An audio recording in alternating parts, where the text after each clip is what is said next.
Aku mau nanya sama kamu, tujuannya overthinking itu apa gitu? Apakah setelah Untuk membela diri. untuk membela diri ya? Eee, Kalau misalkan overthinking biasanya suka ada solusinya nggak? Nggak ada. Nggak ada ya? Nggak ada. Justru malahan ketika kita overthinking malah tubuh tuh merasa terancam, bener nggak sih? Tubuh tuh merasa terancam, dari mulai ujung kepala sampai ujung kaki merasa terancam. Ketika merasa terancam seperti itu, tubuh akan membela dirinya secara alamiah, ada mekanisme defense di sana. Contohnya, asam lambung meningkat dengan caranya sendiri, kan kayak gitu, untuk membela diri kita sendiri, kan kayak gitu. Suhu tubuh menjadi panas, sehingga memunculkan keringat dingin, itu cara mekanisme defense suhu tubuh, pertahanan dirinya kan. Nah, badan menjadi lemes, itu cara tubuh untuk mempertahankan dirinya. Langsung jantung berdebar dan sebagainya, karena itu cara tubuh mempertahankan dirinya. Kenapa tubuh mempertahankan dirinya? Karena di overthinking itu, si pikiran itu mencari solusi-solusi dari permasalahan-permasalahan yang dihadapinya kan. Karena jangan menyalahkan pikiran juga, karena pikiran itu atau otak, otak kan mempertahankan diri kita. Tugas otak itu untuk membantu kita kan, untuk memecahkan permasalahan-permasalahan yang ada di dalam diri. Maka dari itu, ketika diri kita merasa tidak baik-baik saja, maka si otak akan mempertahankan dirinya atau membantu kita untuk memecahkan permasalahan-permasalahan itu dengan cara apa? Overthinking, memikirkan apa dan sebagainya kan kayak gitu. Maka dari itu tujuannya untuk apa gitu overthinking? Malah overthinking malah menjadikan diri kita tuh kecemasan berlebih nantinya. Tubuh akan memunculkan sensasi kecemasan lah, ya. Nah, maka dari itu bagaimana itu caranya biar nggak overthinking? Yaitu stop dulu berpikir terlalu menjauh, mendalam dan sebagainya. Sadari bahwa oke, okay, aku sedang ada dalam pemikiran-pemikiran ini, sadari. Terus yang keduanya, jangan dilawan. Kalau dilawan, jangan overthinking, jangan overthinking. Justru ketika dilawan itu malah semakin overthinking, semakin cemas nantinya. Bagaimana tuh? Fokuskan, karena overthinking itu muncul dikarenakan diri kita sedang tidak baik-baik saja. Maka dari itu, fokus dulu ke pikiran, yang keduanya anggap diri kita tuh baik-baik saja. Tenang, saya baik-baik saja. Ini bukan sebuah hambatan, saya baik-baik saja. Toh dulu juga pernah mengalami hal seperti ini dan saya bisa menjalankannya. Contohnya faktor ekonomi, misalkan lagi pusing mikir ekonomi dan sebagainya. Tenang aja, dulu juga kan pernah mengalaminya. Ingat gak waktu SMP, Bun? Ingat nggak? Ingat kan? Ketika waktu SMP, kamu pengangguran kan? Pengangguran kan, belum kerja dan sebagainya kan ya? Bener ya? Iya. Nah, ketika pengangguran itu kamu bisa main nggak? Enggak. Bisa. Bisa kan? Bisa makan? Bisa. Bisa makan. Bisa nyeblak hidup bahagia kayak gitu bisa. Tapi kenapa hari ini ketika udah dewasa, udah kerja kan? Udah dapat penghasilan dari suami kan udah? Masih bingung. Tapi masih bingung kenapa kan kayak gitu. Nah, artinya dulu juga kita nggak kerja, dulu juga kita pengangguran, tapi masih bisa makan dan sebagainya. Lantas kenapa harus dipikirin kayak gitu? Kenapa nggak fokus terhadap apa yang bisa kita lakukan, apa yang bisa kita kerjakan, apa yang kita bisa capai hari ini kan gitu. Fokus terhadap fashion kita, fokus terhadap minat dan bakat kita, itu lebih menyenangkan kalau buat saya ya. Mungkin seperti itu. Terus yang keduanya, merasa dicintai itu lebih penting ketimbang ingin dicintai. Kan overthinking biasanya meliputi hal-hal tentang perasaan ya. Perasaan gak dianggap, perasaan pengen divalidasi, perasaan ingin dimengerti dan sebagainya lah kan ya. Difahami itu kebutuhan-kebutuhan apa namanya tuh, kebutuhan-kebutuhan, salah satu kebutuhan manusia lah ya, ingin dicintai, divalidasi dan sebagainya. Nah, kalau kita fokusnya kenapa sih orang lain tidak mencintai kita, itu akan capek nantinya. Tapi fokusnya merasalah dicintai. Fokuslah merasa dicintai. Contohnya, kenapa sih Allah tuh ngasih permasalahan bertubi-tubi kepada kita dan sebagainya kan kayak gitu. Kita suka berpikir kayak gitu gak sih? Ya? Hmm. Karena kita itu mendefinisikan kata cinta itu terlalu mendalam. Kalau ini khususnya yang ini ya, khususnya yang nggak suka baca, minim literasi, jarang ngaji, terus apalagi jarang mendapatkan ilmu pengetahuan-pengetahuan, Janganlah mendefinisikan kata cinta itu berlebih lah, jangan ya. Jangan mendefinisikan kata cinta itu berlebih, misalkan cinta itu ini, cinta enggak lah, janganlah. Kenapa? Ketika definisi cinta yang kita pahami itu tidak ditempelkan kepada diri kita oleh orang lain, nanti akan ada kekecewaan. Makanya kalau orang-orang yang jarang minim literasi atau pengetahuan, janganlah mendefinisikan kata cinta. Ketika Allah memberikan cobaannya, malah karena cobaan itu tidak sesuai definisi cintanya kepada kamu, kamu kan nanti akan marah kepada Tuhan kan nantinya kayak gitu. Enggak sih? Makanya jangan mendefinisikan kata cinta terlalu mendalam. Kalau kamu suka ngaji, kalau kamu suka literasi, kamu suka berdiskusi dan sebagainya, oke nggak apa-apa mendalam. Atau kamu seorang filosof, filosof mungkin, atau kalau kamu seorang tasawuf, atau kamu seorang sastrawan, itu nggak apa-apa mendefinisikan cinta lebih mendalam. Kayak gitu. Tapi kalau misalkan kerjaannya rebahan, nonton TikTok dan sebagainya, atau standarnya standar itu, janganlah mendefinisikan cinta lebih mendalam. Nanti kalau misalkan mendefinisikan cintanya lebih mendalam atau cinta itu tidak sesuai dengan yang diberikan oleh orang lain kepada kita atau Tuhan kepada diri kita, nanti kita akan benci dan kecewa sama Tuhan dan orang-orang sekeliling kita. Karena definisi cintanya tidak sesuai. Contoh, ada seorang anak di rumah, di sekolah, dia mendefinisikan cinta itu dari standarnya TikTok. Cinta itu cinta orang tua kepada anaknya itu harus ada perhatian, komunikasi, dan sebagainya, mungkin seperti itu. Dan realitanya, orang tuanya tidak memberikan itu semua. Apa yang terjadi? Akan ada kekecewaan, akan ada pemikiran-pemikiran negatif bahwa ayahnya itu tidak mencintainya. Pada dasarnya, ayahnya itu mencintainya. Dibuktikan apa? Baju yang dia pakai, setiap tahunnya baru terus. Sepatu yang dia pakai, dia disekolahin, dia diberikan makan, dia diberikan rumah, tempat tinggal yang nyaman, layak, dan sebagainya. Kan kayak gitu. Jadi hal-hal yang baik dan positif dari ayahnya itu enggak dilihat oleh para siswa gitu. Ngerti nggak? Nah, maka dari itu, jangan mendefinisikan cinta lebih mendalam. Banyak di sekolah yang khususnya di usia-usia remaja itu mendefinisikan cinta itu terlalu mendalam sesuai standar sosial media, TikTok dan sebagainya. Kan kayak gitu. Padahal dasarnya orang tuanya tuh namanya juga ayah. Banyak pemikiran-pemikiran di dalam dirinya untuk melindungi keluarganya. Bagaimana dia mencari nafkah, bagaimana dia kalau punya utang, bagaimana cara menyelesaikannya, bagaimana memberikan kebahagiaan kepada anak dan istrinya. Dia bekerja keras di luar sana banting tulang untuk mereka semua. Tapi persepsi seorang anak kan beda. Karena terlalu mendalam mendefinisikan kata cinta itu sendiri. Maka itu stop untuk mendefinisikan kata cinta terlalu mendalam. Ya, kalau terlalu mendalam nanti kalau tidak sesuai nanti muncullah overthinking tadi. Ya, no, no, jangan memikirkan terlalu mendalam.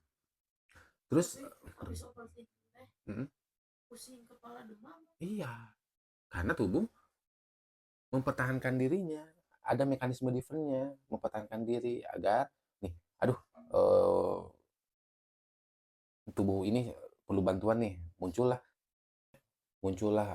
pertahanan dari dirinya, sistem imun dipunculin. Ketika sistem imun dipunculin, badan jadi panas, demam, kepala jadi pusing. Untuk rileks kembali kan seperti itu. Hormon-hormon kortisol, hormon-hormon stres dipunculin. Karena kalau hormon kortisol muncul kan semuanya akan seperti itu kan kayak gitu kan. Hormon-hormon stres muncul kan kayak gitu. Makanya itu semuanya untuk mempertahankan diri kita. Makanya hiduplah tenang. Hidup tenang itu ya kamu harus tahu apa yang kamu inginkan kayak gitu. Keinginan yang kamu inginkan, jangan keinginan yang didasarkan oleh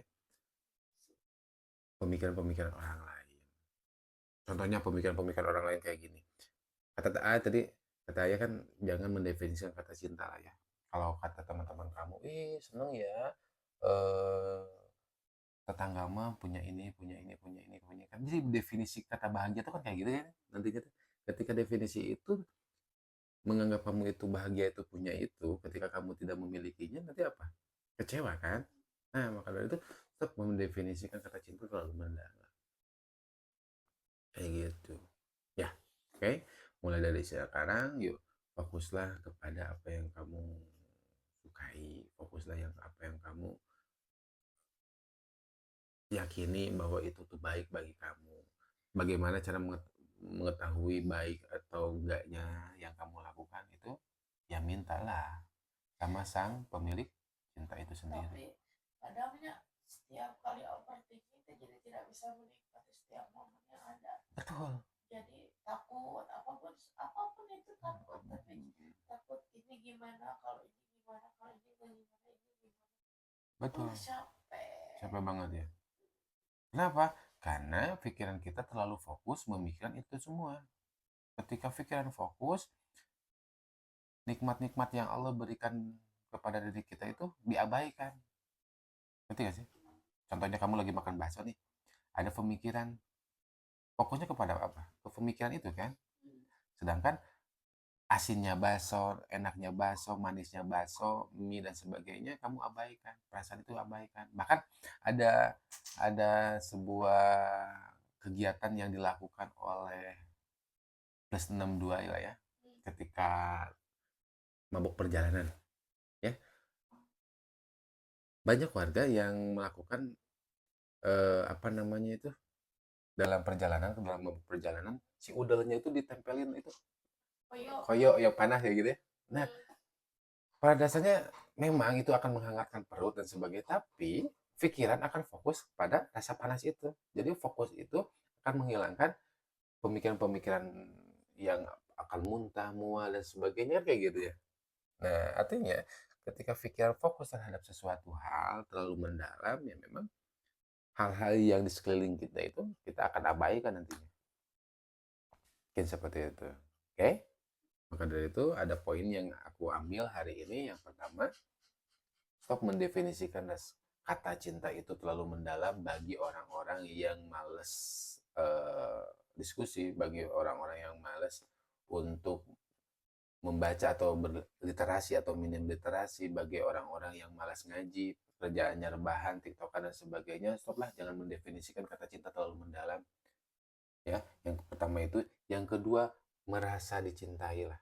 Misalnya seperti ini, sibuknya orang tua, sibuknya suami dan sebagainya, rasakanlah bahwa mereka itu mencintai kita, itu aja udah. Dengan caranya apa? Berpikirlah realistis, berpikir realistis seperti apa? Oke, aku masih punya rumah, masih diberi rumah, ya udah berarti mereka tuh sayang sama kita. Oke, aku masih diberi makan, oke aku masih diberi diurus dan sebagainya, disekolahin atau dikuliahin dan sebagainya, berarti kita itu udah dicintai secara dasarnya, walaupun dalam ucapannya sering menyinggung dan sebagainya. Oke, itu adalah ungkapan ekspresi mereka kekesalan atau permasalahan-permasalahan yang sedang dialami mereka aja lah kayak gitu. Cuma dilampiaskan ke kita, mungkin bisa saja seperti itu ya. Karena ucapan orang itu bagaimana layar di belakangnya atau bagaimana sikap dan perilaku dia di masa lalunya kan kayak gitu. Sehingga diekspresikan dengan ucapan-ucapannya. Kalau misalkan ada orang yang selalu marah-marah, secara tidak langsung kepribadiannya itu kayak gitulah. Ya, jadi jangan jangan lihat ucapannya, jangan lihat perilakunya, karena lihat ucapan itu layarnya di belakangnya seperti apa. Tapi kadang lihat ekspresi orang dia langsung Hmm. Karena ekspresi orang itu ya memang di gimana layarnya, di gimana pembawaan di belakangnya. Kalau pembawaannya dia itu selalu rungsing, selalu tegang mulu hidupnya kan, akan diekspresikan kepada orang-orang yang di sekelilingnya seperti itu.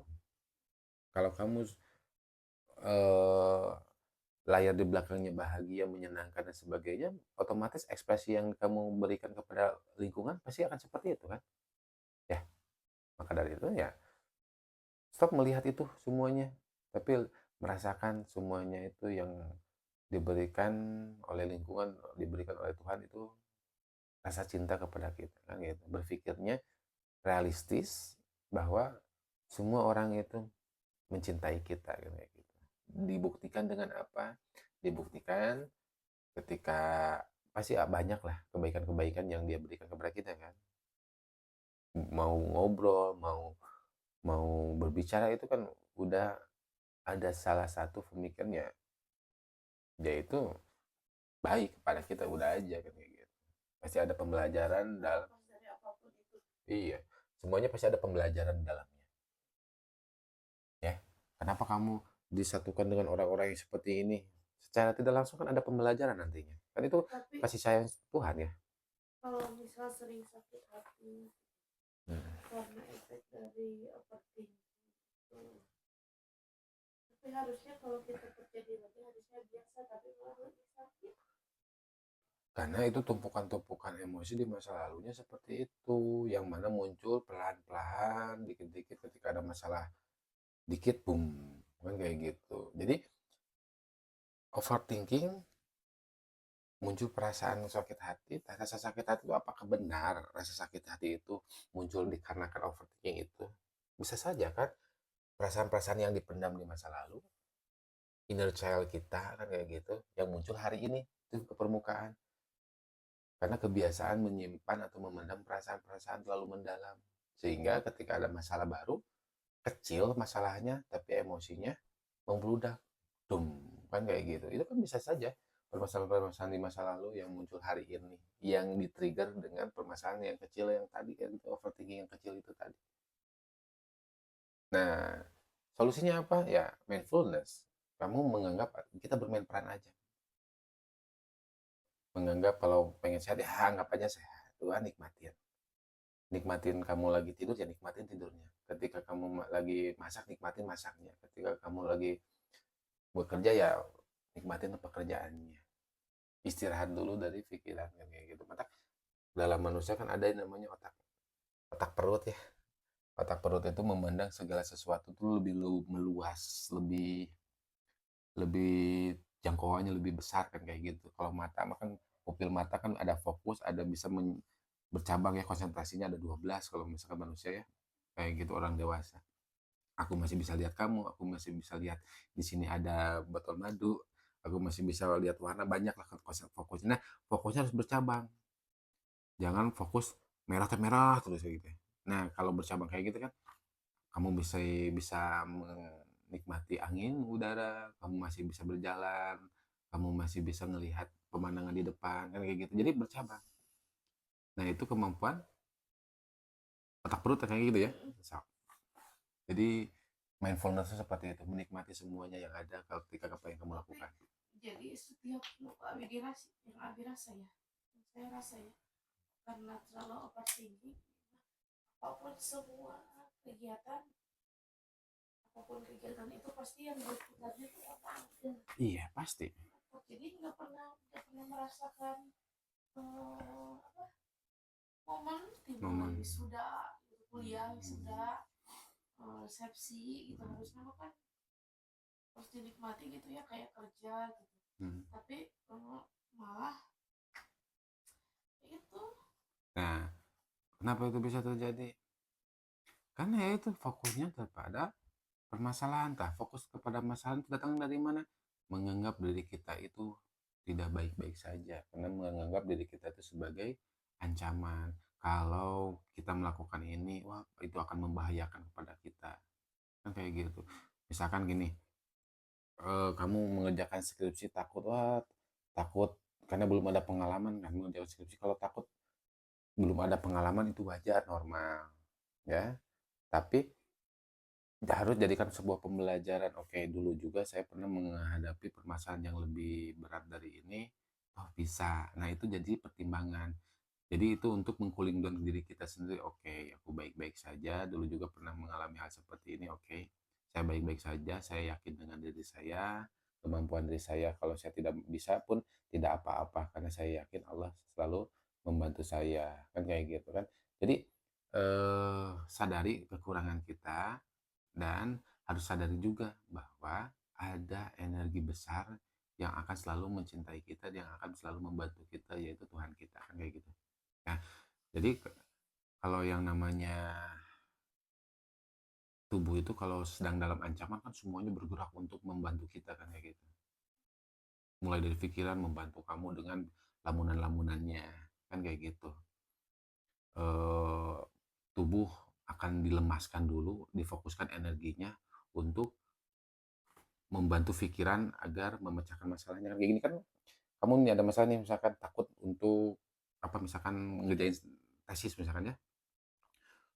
Kan capek kan tuh si energi tubuh tuh di supply energinya itu akan difokusin dulu biasanya ke kaki biar kaki tuh pangkuannya lebih kuat dan ke pikiran nantinya itu sehingga tubuh yang lain lemes kan kayak gitu. Asam lambung naik kenapa biar memompa jantung lebih kuat lagi dan sistem imun meningkat Sehingga energi yang lebih itu difokusin ke kepala, jadi kepala semakin banyak mikir, kaki akan kuat bisa berjalan. Seperti kamu dikejar dogi, ketika ada dogi, wow, badan yang lain mah nggak dikasih supaya energi, tapi kaki langsung diberikan supaya energi biar kamu lari lebih cepat, jantung lebih berdebar kan kayak gitu. Karena itu adalah mekanisme defense tubuh kita kan kayak gitu. Ya, maka dari itu stop untuk menerka-nerka apa yang terjadi. Jadi ini tuh otak monyet ya. Jangan terlalu percaya sama otak monyet. Percayalah dengan realitas. Realitas tuh gini, aku sekarang duduk di sini, di depan ada kamu, ya ini realitasnya seperti ini. Kalau ada pikiran, aduh, kayaknya punya villa di Bogor keren. Itu bukan realitas lah. Walaupun kalau misalkan nantinya jadi cita-cita, ya harus ada actionnya. Actionnya kayak gimana ya? Kita harus bagaimana cara mendekatkan diri kita untuk mendapatkan itu kayak gitu. Apakah bekerja mampu nggak dengan gaji seperti ini? Oh, nggak mungkin. Oke, apa investasi atau misalkan menjadi pengusaha dan sebagainya itu harus realistis kan seperti itu. Jadi hal-hal yang nggak realistis, ayo track dulu seperti ini. Jadi kamu track dulu, track tuh cari dulu. Oke, ini realistis nggak? Oh nggak, kurang realistis. Berarti bukan ancaman, udah. Ya gitu. Aku baik-baik saja dulu juga biasa kan kayak gitu. Ya maka ingatlah waktu SD, waktu SMP, waktu SMA kan kayak gitu ya. Nggak bekerja tapi masih bisa main, nyeblak, punya motor, coba. Tapi kenapa sekarang nggak percaya sama finansial, tapi kenapa sekarang nggak percaya kebahagiaan, waktu kecil kan diberikan kebahagiaan, kasih sayang dan sebagainya kan kayak gitu. Pasti sekarang juga akan dikasih. Makanya kalau kata Allah, kalau itu bukan jodohmu, maka akan datang kepadamu. Tapi kalau itu udah jadi jodohmu, semenolak kamu apapun itu akan diberikan. Karena rezeki itu dipaksakan. Namanya rezeki dipaksakan. Contohnya apa? Nafas. Nafas rezeki buat. Coba kamu nahan nafas 1 jam aja. Nah, karena dipaksakan sama Allah diberikannya. Karena rezeki itu dipaksakan udah. Kalau berpikir bab rezeki, kalau berpikir bab orang lain dan sebagainya ya, kamu harus bisa realistis, lebih realistis lagi. Ya, mungkin seperti itu obrolan kita hari ini. Semoga jadikan bahan pertimbangan atau kebermanfaatan untuk kita berdua khususnya ya. Umumnya bagi rekan-rekan yang ada di rumah. Diskusi pagi.